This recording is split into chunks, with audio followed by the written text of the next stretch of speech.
everyone in the organization should know the answers or an appropriate response. Let's go with that to these 3 questions. Yep. And if you come to the boot camp, we'll give them to you. There you go.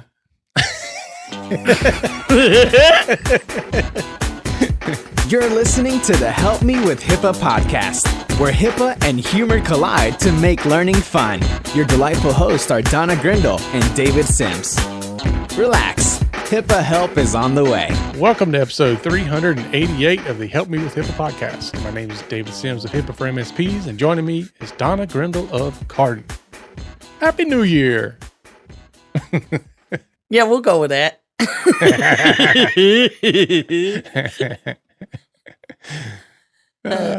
We don't have to have that, feeling of magic, do we?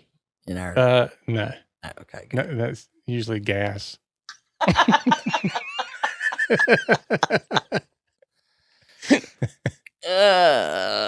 We'll just let that one be, because that would. There's so many things that come to mind, and I'm sure it's not the way we need to start the new year. Is a whole discussion on that. Although, at the rate the previous years have gone, who knows? Yeah. Maybe it would be a worthy one.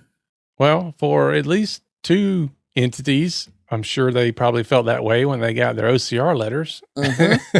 Because they're going to be talking about 2 settlements that came in near the end of the year. And, I was wondering last week as we were recording, we were talking about our predictions. And, I was sitting there thinking, the year before, OCR kind of threw a whole bunch at us like the last week of the year, something like that, last week or 2 of the year. I was like, I wonder if they'll do it again. And I didn't even get off the podcast good, and 2 came out. I was waiting on one. Literally came out while we were recording last week. Yeah. And I was waiting on more, but more hasn't come yet as of this recording. But we are going to talk about the 2 that did come out and talk about what happened so that you can avoid it in the new year. Well, and that's really what we want for everyone, is to avoid it every year. Yep. But what we do not want you to avoid is the PriceSec boot camp. No, we do not. It's coming up. It is coming up quick too. That's right. And it's going to be March 12, 13, 14, and 15 in Louisville, Kentucky. Did I say that right? Louisville. Not Louisville. Louisville. Louisville. Yeah. So if you're interested in coming, please get your tickets now because they are running out. We do have limited space. It's not a sales ploy. We actually rented limited space. Yeah. I mean, the room is a really nice space, but it only has so many chairs that fit in it, literally. Yeah. No room to expand because it's a very special space for us. I know. I was talking to somebody the other day about something, and I made a comment like, it's going up in January. And I was like, oh my God, I sound like a salesperson. I'm like, no, it's not a ploy. It really is going up in January. You love those that, it's the last one. It reminds me years ago when I worked at a bar. It's every Friday and Saturday night at about 1:00 in the morning, the owner would always come out and get on the microphone and said, we've got 1 more case of beer left and that's it. And then everybody would rush to the bar and buy a beer. We had beer stacked up to the ceiling. And he'd come back out, I found 1 more case of beer, and everybody run to the bar. If you know how to work the crowd, do it. Yeah, it was the whole scarcity model just in, working. Well, we do have some scarcity. And if you haven't signed up, now is the time. Go to PriceSecBootcamp.com and claim your seat. There is going to be a lot happening. There is no way that you can come here and not learn something. Yeah, you're going to go back, not with just what you should be doing, but how you should do it. That, to me, that's the key. I mean, I spent a lot of money learning what to do and then walk away going, okay, now what am I supposed to do? Yeah. How can I actually make this happen? Where is an example of this? We're going to give you that. We're going to give you an example of a desktop exercise. You're actually going to do it. We're going to give you a lot of stuff. So come join us. It's hard work, but it's also entertaining. Yeah, it will definitely be both.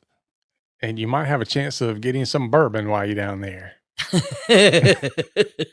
That's definitely happening. Definitely. Certainly. Yep. All right. Thanks again to our donors and those who keep us on the air and away from the FTC. But, speaking of FTC, part of our HIPAA Say What is the FTC came out with a new tool that you wanted to talk about. Yeah. So you just run right into that.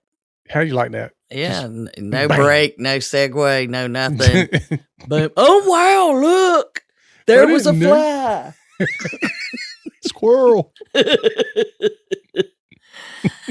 Yes. For HIPAA Say What? We wanted to let you know that their FTC, now, yes, I know it's HIPAA and the FTC, but FTC come after you for HIPAA stuff that you don't even, it happens. But they have released a mobile health app interactive tool that allows people that have these, if you have an app, really, they got it as mobile health app, but if you have any kind of app that you're going to have personal health information in, not necessarily protected health information, not necessarily PHI, it may or may not be, then you should go to this tool, which we, of course, will have a link to in the show notes on the website.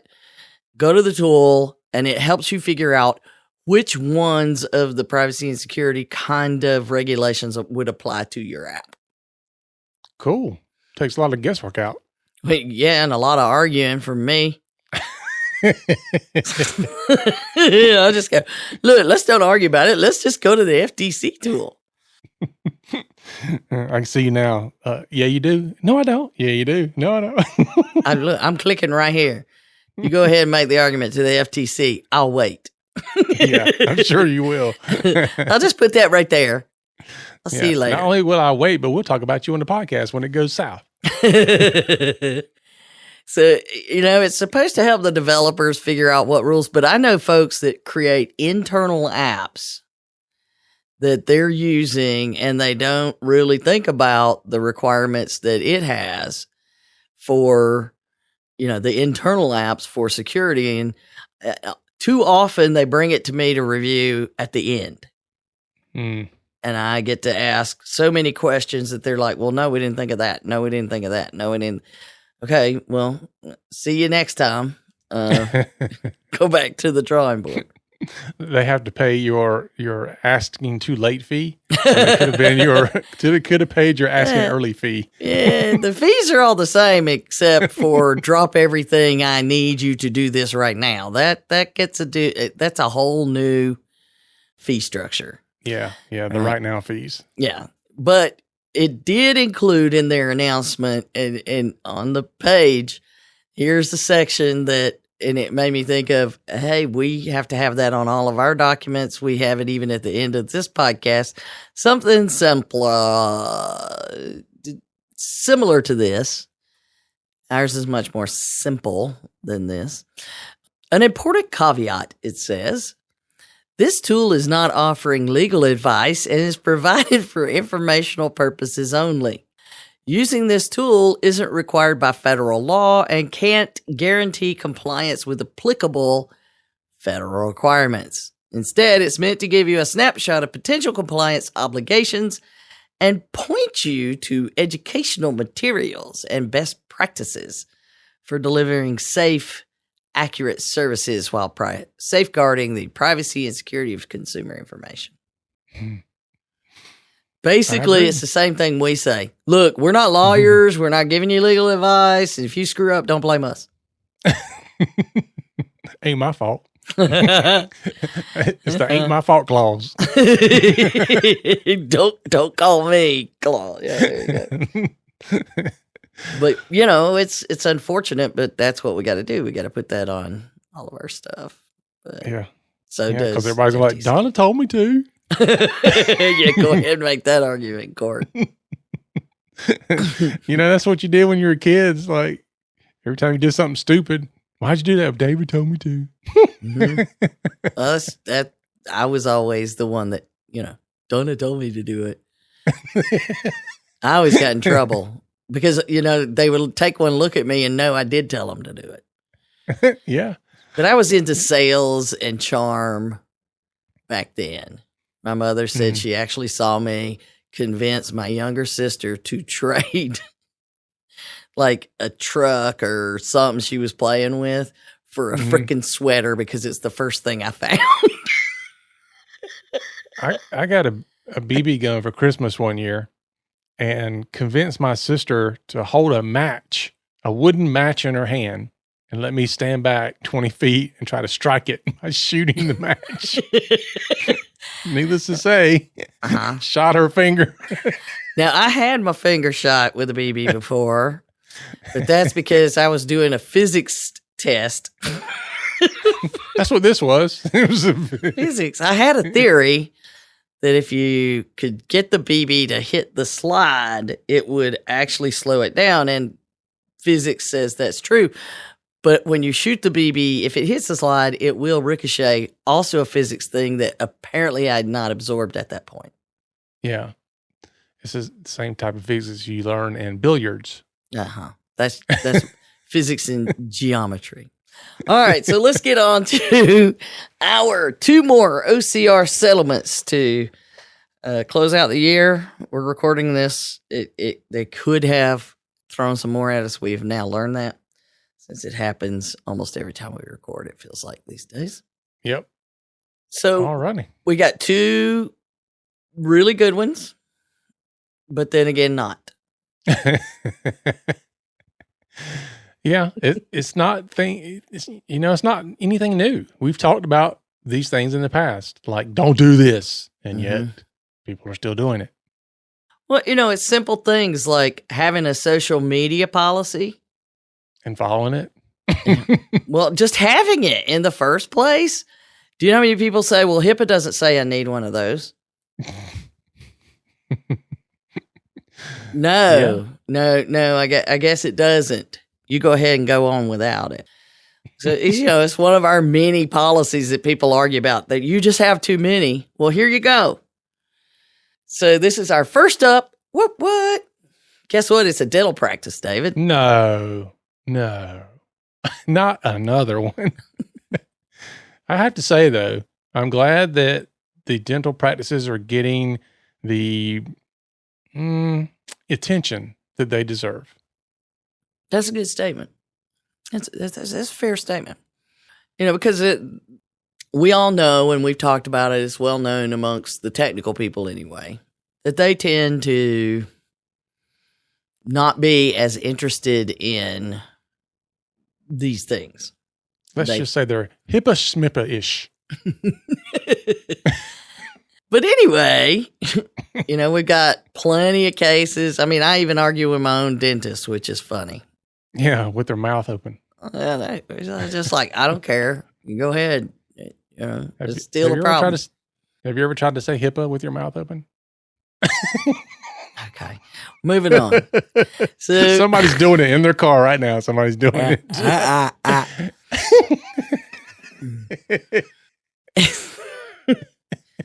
Or at their desk. All right, so let's talk about New Vision Dental, NVD, in California, who will be paying $23,000 and going on a 2-year corrective action plan because they were responding to online reviews with information including PHI. Not the first time we've seen this one. No, but, again, I believe the last time I saw it, it involved it could have been a small practice, but I thought it was a dentist. But here we go. basically their reviews, they were responding, and apparently it was the doctor doing it, the owner and CEO. You want to read our traditional start is what the press release says is what they want you to pay attention to. Mm-hmm. So you want to hit the quote, boss? Yeah. So this is from OCR director, and she says, this latest enforcement action demonstrates the importance of following the law even when you are using social media. Providers cannot disclose PHI of their patients when responding to negative online reviews. Oh, by the way, they can't do it with positive online reviews either. No. This is a clear no. In all caps, no. Yeah. OCR is sending a clear message to regulated entities that they must appropriately safeguard patients' PHI. We take complaints about potential HIPAA violations seriously, no matter how large or small the organization. Period. Dot at the end of the sentence. Yeah. So it is as you would expect. We shouldn't have to tell them this kind of thing is the attitude. And I totally get it. But if you're never even taking it seriously in the first place, things like this will get past you. And I get it that and I've talked with practices, it's like, what do we do when we have an attack online, whether it's warranted or whatever, and, we can't defend ourselves. And we create a standard response that goes out, whether it's a compliment or a complaint or whatever. We appreciate all of our patients and would love to handle one-on-one, something to that kind of thing so that they're prepared to respond in an exactly the same way every time. But not, well, let me tell you, when you came in with your, blah, blah, blah, your breath was nasty and, I don't know what they said. But, there were a couple of things that were in, we always talk about the importance of don't just read the press release. Go read the document because there's better stuff in there. Usually. And what I found interesting, which I can't recall ever seeing, granted, we've seen a lot of these, but I do not recall ever seeing them mention that they went on site as part of this investigation. Oh, really? I know, right? I went, whoa, back up. Did I read just? Yeah, I did. And I can't think of a, It's in the agreement. It's in the details of the agreement under here are the facts and what they found. And this is it. So what's interesting, this goes back to November 2017. Oh, goodness. OCR received a complaint saying that NVD had impermissibly disclosed protected health information on its Yelp business page. So Dr. Brandon AU, which chemistry people go gold. You know how it goes. Who apparently owns the practice and the CEA because he signed the agreement with that, would respond to patient comments that included their PHI. And yes, we've seen this before, but, apparently they did it a lot because the complaint said they have a habit of it, basically. Ooh. So they went and looked and they... Would that be a policy? No, right. Maybe that was their policy. We will release everything. So the complaint had said that they habitually disclose PHI when responding to patients' posts on social media. And it's like, And said that they provided full names of patients, even when the patient didn't use their name in the posting, which you're not allowed to do. And they also included detailed information about the visit and insurance. And, it's like, okay. Like a smear campaign. Well, let me tell you what happened was. Here's the thing that I question is like, okay, if you're habitually disclosing PHI when you're responding to a negative complaint, apparently you're getting a lot of negative complaints. I mean, for this to be a problem that it's habitually, I don't know, man. I think there's some other if issues. I'm reading that on Yelp, there's a lot of things that'll make me turn away, right? Yeah. But here's the thing that a lot of people don't realize, because if you report to OCR that this is out there available on the internet, whether it be I can access my records or I can access this spreadsheet full of data, and they give you a link, the first thing OCR does is not call you and ask you if that's happening. They go look. Let me see. They just say, well, I got the link. Let me go look. And they're able to read it themselves. It's all public information. And they're like, yeah, that's what's happening. So it's not like we need to investigate whether or not it's happening. It clearly is happening. So the investigation is, what? Why are you doing this? First-hand knowledge. So they notified, so it happened at the end of November 2017. So they notify them in 2018, the compliance with the privacy rule was being investigated. And the dates got all kind of squirrely with this one. But anyway, you know how the letters come. They're requesting for information, and then that goes back and forth. We know how all of that happens. But then I saw this part, that on March 1st, 2019, OCR did an on-site visit as part of its investigation. I know. That's what I said. So officially, the way that the violations that they were facing, that the civil money penalties would have been applied to, are the violations. And then the settlement means, okay, we're not going to talk about the violations. We're going to get better. We promise. Here's our promissory note. No, but please don't post about us on social media. I know, right? I can see now in a Yelp review from them of OCR, but no. Anyway, there was an impermissible disclosure of PHI. Well, we know that. Failed to have minimum content required in their NPP. Wow. Yeah. So I can tell you right now, there are a number of times where people will ask me, about something. We think we have this covered or whatever.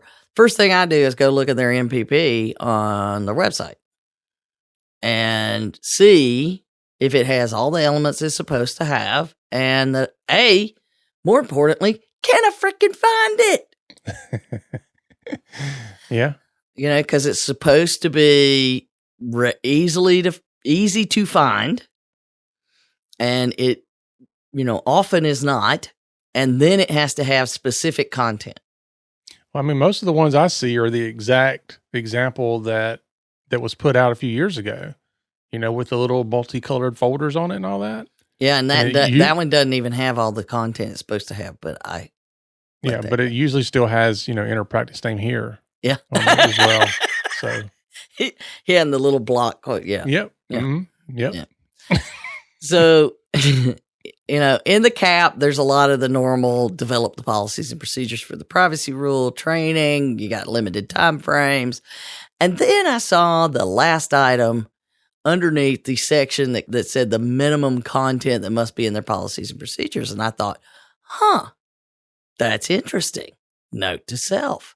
Maybe I should share that with others. So I am. There's a podcast for that. Yes, there is. Policies. So this is under minimum content of the policy. They have to develop the policies and procedures in a specific amount of time. This is the minimum content required.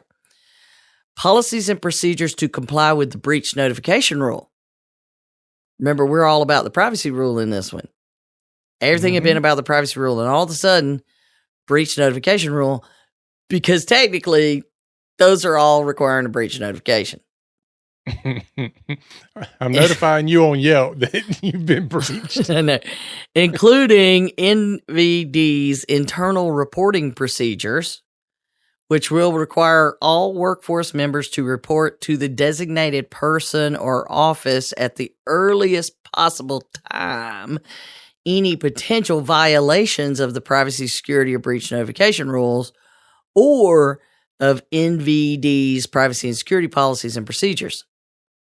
Well, that would mean that they would have to have some knowledge of the privacy rule, security rule, and breach notification rule, as well as the policies and procedures. Yes, and the policies and procedures. Such reporting procedures shall require NVD to promptly investigate and address all received reports in a timely manner. So up until that moment, it had been all about privacy rule, impermissible disclosures, minimum necessary, having a proper NPP. They didn't have, and the third thing was failed to implement policies and procedures for handling PHI on social media and public platforms. Oh, yeah. That thing that no one thinks that they need, that HIPAA doesn't say you need, there it is telling you it needed. Mm-hmm. But all of a sudden now we got breach notifications, security policies and procedures, and the fact that everybody needs to know who to report, the designated person or office, any potential violations of privacy, security, or breach notification rules, or their policies and procedures. Sounds like that on-site visit might have been telling. Well, I always say you can walk into any office and ask 3 questions and know just how their culture of privacy and security is. Mm-hmm. I guess I should tell those 3 questions, huh?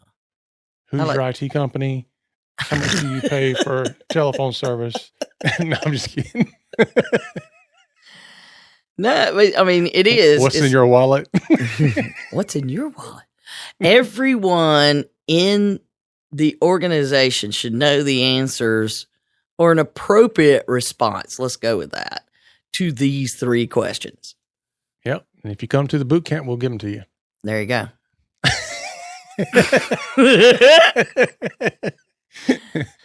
If you're waiting around, okay, now we've given you the pause. The 3 questions are, who are your privacy and security officers? Because you should at least say, I may not know the person, but I know how to contact them. Mm-hmm. Right? I know it's whoever answers the email at privacy@mydomain.com or, something along those lines. I have to know who they are so that I can reach them. If I can't reach them, I can't do what I'm supposed to do. What is an example of a breach of PHI? Okay, just any example. Just give me one. An example of a breach. Now, a lot of times I'll hear things like, get up out of my chair and not sign off. That is a violation of policy. That is not a breach of PHI. So right now, they don't know the difference. That tells me they don't know the difference between violation of policy and a breach of PHI. Okay, but let's say that they do know, and then they have some idea. Oh, I don't know, posting patient information in response to a social media review. We could call that a breach of PHI. And then the third question is, what do you do if there is a potential breach of PHI? Well, the answer is contact number 1. But yeah, again, if you ask those questions, they shouldn't be completely new concepts to any person in the organization. Yep. And HIPAA gets blamed for so much because people don't understand it. Yeah.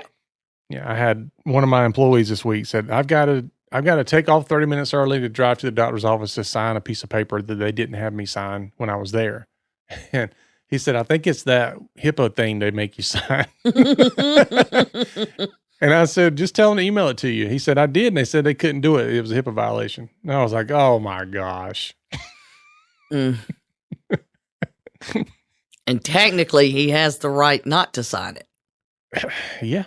Yeah. You can't, anyway. Yeah. there shouldn't be.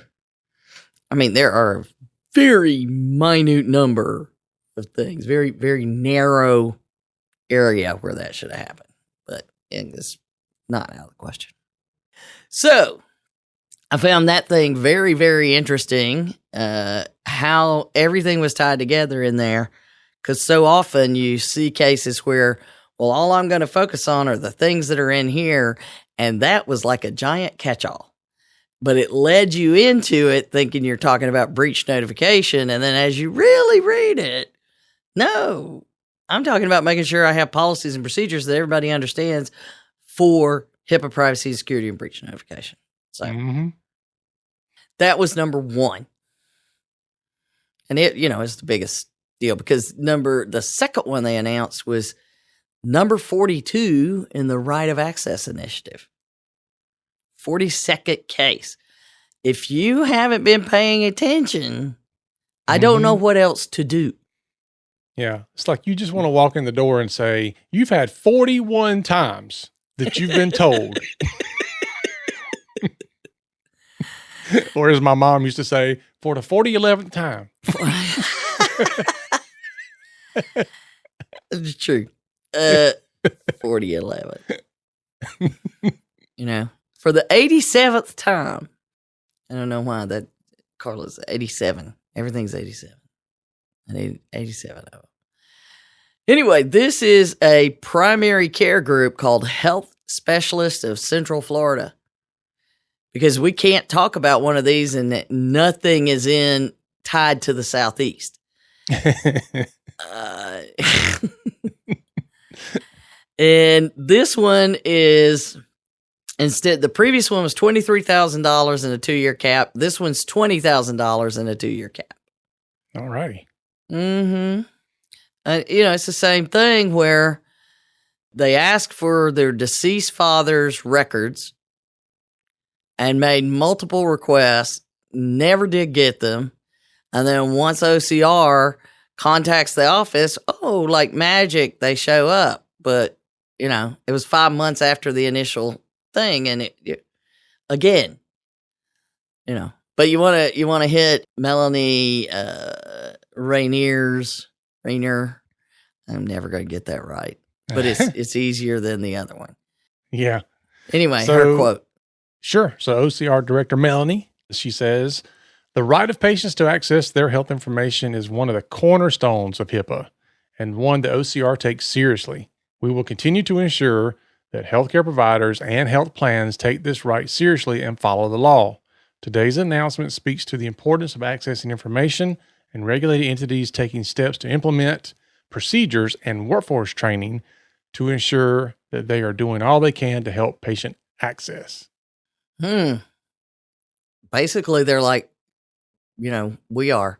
We don't know what else to say. Yeah. They're like, okay, well, how many more is it going to take before the word gets out? It shouldn't require a phone call from a federal authority to get your records. Yeah. So if you're listening now, we have covered all 42 of these. This is your 40-second warning to get this right. Yeah, look into it.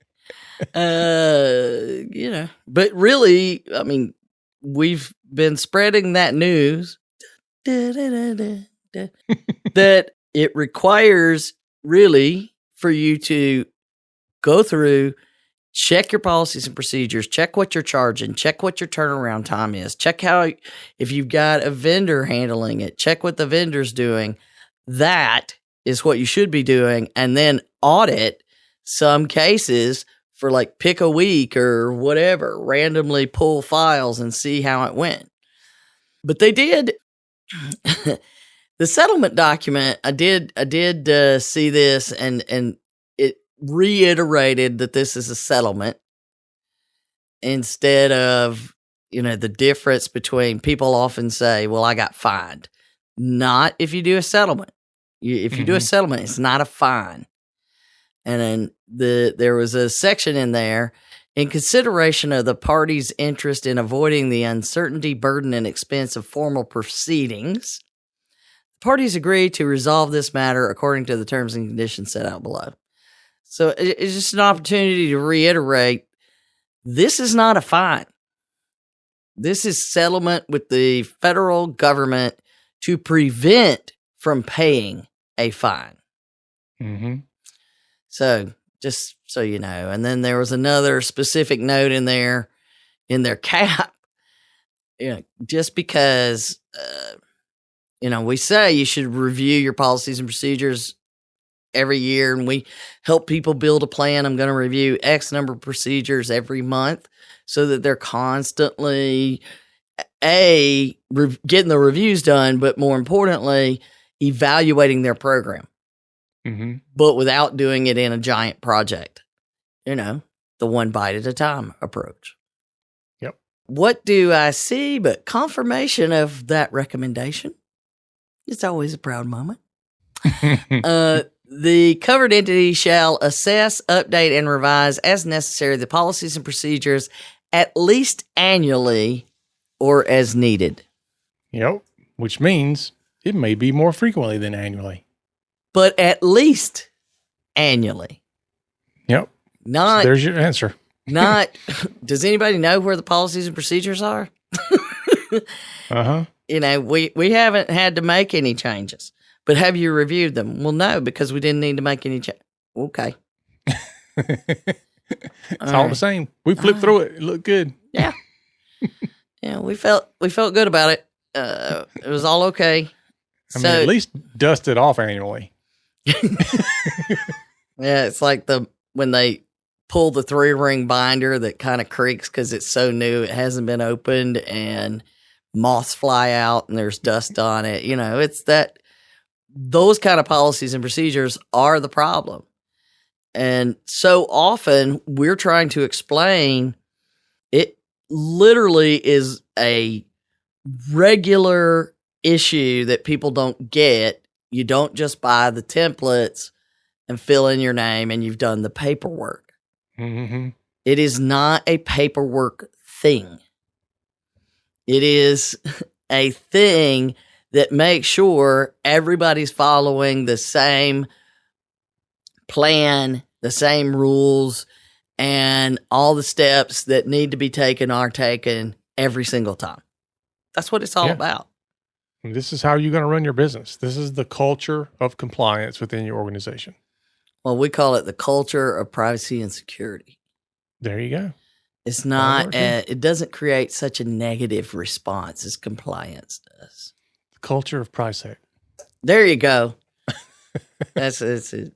Bring us back around to the PriceSec Bootcamp, where we will explain not only that you need policies and procedures, but why they're so important, and what happens when you don't, when you just share, when they always say, well, I told so-and-so how to do it because somebody else taught me how to do it.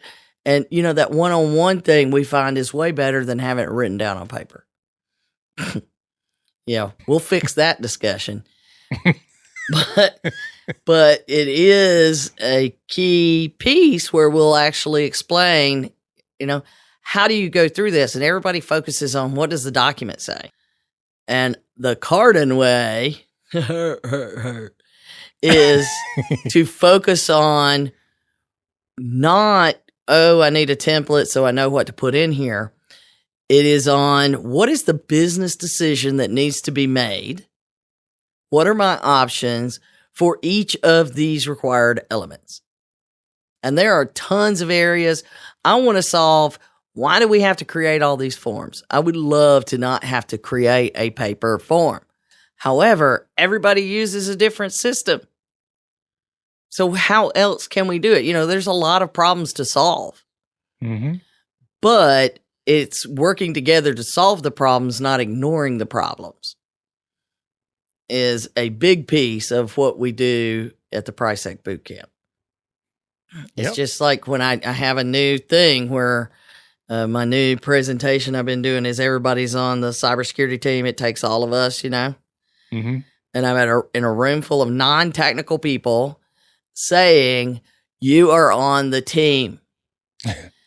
And if you go to the table and your IT people just keep telling you no, then you need to send them to me so I can explain. We have to address the problem. No is not the answer. No does not change that the need exists. Right.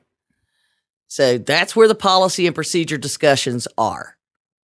That's where they need to be, is in those decisions and those discussions of how do we get there, not, hey, does this have all of the legal things it's supposed to have? That's true.